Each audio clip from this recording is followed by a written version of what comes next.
साधारण आंख जिसे तेल का टैंकर कहती है, कूटनीति की भाषा में उसे मैरीटाइम टैक्टिकल असेट्स कहा जाता है।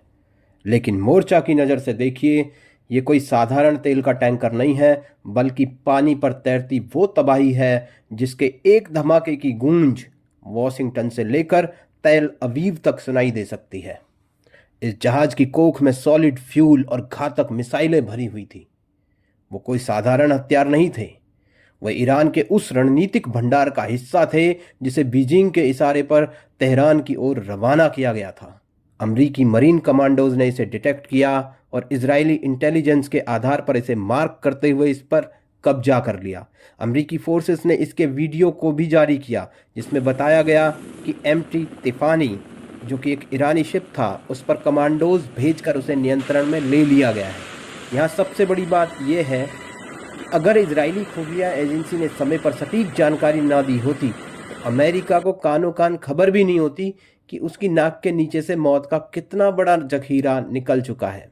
यहाँ असली खेल तो देखिए, ईरान ने चीन के साथ मिलकर अमेरिका का पूरा बाग ही साफ कर दिया। लेकिन हमारे डॉन चाचा को एक एमटी तिफानी क्या मिल गया, वो ऐसा जता रहे हैं कि उन्हें एमटी तिफानी नहीं बल्कि एमटी तूफानी मिल गया हो।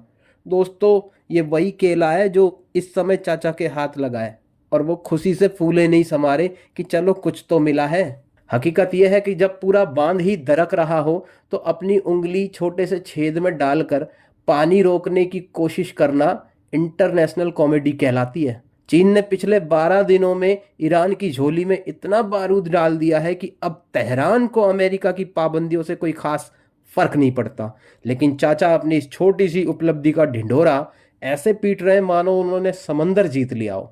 आधिकारिक इंटेलिजेंस डेटा की माने तो पिछले 24 घंटों में अमेरिका ने 2 ईरानी जहाज़ों को इंटरसेप्ट किया है। लेकिन कड़वी हकीकत यह है कि चीन ने साउथ चाइना सी से लेकर पर्शियन गल्फ तक का एक ऐसी लॉजिस्टिक चेन खड़ी कर दी है जिसमें अमरीकी मरीन एक चौराहे पर खड़े उस सिपाही की तरह है जिसे पता ही नहीं है कि पीछे से कितनी गाड़ियां निकल गई।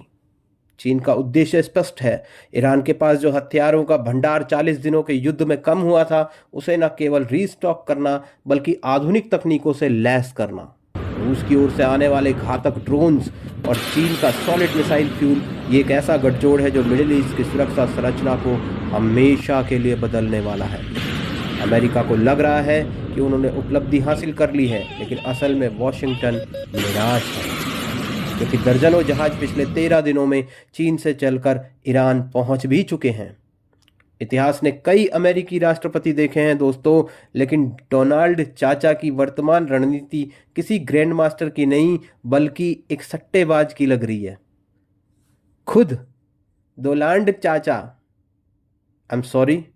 डोनाल्ड चाचा ने कहा है कि हमें इस जहाज पर इंटरेस्टिंग चीजें मिली है जो बहुत गलत है। ओ भाई, मारो मुझे मारो, सुनने वालों की अकल पर पत्थर पड़ जाएं। क्या चाचा?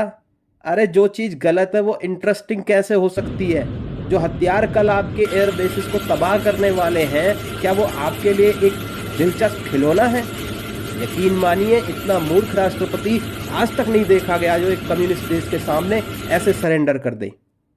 चीन खुलेआम हथियारों की सप्लाई कर रहा है, लेकिन चाचा उसके खिलाफ एक शब्द कहने को तैयार नहीं है। अब बात करते हैं उस बिचौलिए की जिसकी अपनी छत टपक रही है, लेकिन पड़ोसी के घर की आग बुझाने का ठेका अमेरिका ने इसे ही दिया है। पाकिस्तान के सूचना मंत्री ने कहा है कि ईरान की ओर से ऑफिशियली हमें कोई जवाब नहीं आया है। दरअसल अमेरिका के हाथ पैर फूले हुए हैं दोस्तों, क्योंकि अगर युद्ध कल फिर शुरू हो गया तो उसके अरब वर्ल्ड में मौजूद एयर बेसिस फिर से मिसाइल झेलेंगे। इसलिए अमेरिका पाकिस्तान के जरिए चीन के दरवाजे पर नाक रगड़ रहा है कि किसी तरीके से ये सीज फायर 2 से 3 हफ्ते के लिए और बढ़ जाए। पाकिस्तान की ये पीस मेकिंग दरअसल अमेरिका की वो भीख है जिसे वो ईरान से मांग रहा है, ताकि तेल की कीमतें ना बढ़े और ट्रंप को दुनिया भर की गालियां ना सुननी पड़े। आज रात निर्णय होगा कि ये सीज फायर लंबा चलेगा या कल सुबह से ही मिसाइलों की बारिश शुरू होगी। चीन ने पिछले 12 दिनों में ईरान के गोदामों को ठसाठस भरवा दिया है। उधर से रूस भी ड्रोन की सप्लाई लगातार कर रहा है। ईरान अब युद्ध दोबारा शुरू करने को आतुर है, क्योंकि सारे पत्ते उसके हाथ में हैं। अमेरिका चाहता है कि किसी तरह शांति की मियाद बढ़ जाए, लेकिन ईरान की तैयारी कुछ और ही इशारा कर रही है। क्या कल सुबह सूरज की पहली किरण के साथ युद्ध का बिगुल बजेगा? क्या डॉन चाचा अपना ये तूफानी केला और ये इंटरेस्टिंग थ्योरी छोड़कर कोई ठोस स्टैंड ले पाएंगे, या फिर अरब देशों का डर हकीकत में बदल जाएगा? याद रखिए, जब समंदर में शार्क और व्हेल लड़ती हैं तो नुकसान हमेशा छोटी मछलियों का ही होता है। आज रात का फैसला न केवल अरब देशों का, बल्कि अमेरिका के सुपर पावर होने के बचे खुचे भ्रम का भी अंत कर देगा। मेरे साथ मोर्चे को फ्रंट लाइन ज्वाइन कीजिए, ज़्यादा से ज़्यादा शेयर कीजिए, व्यूज़ कीजिए, कमेंट कीजिए, और आप इस बारे में क्या सोचते हैं ये मुझे बताइए। धन्यवाद।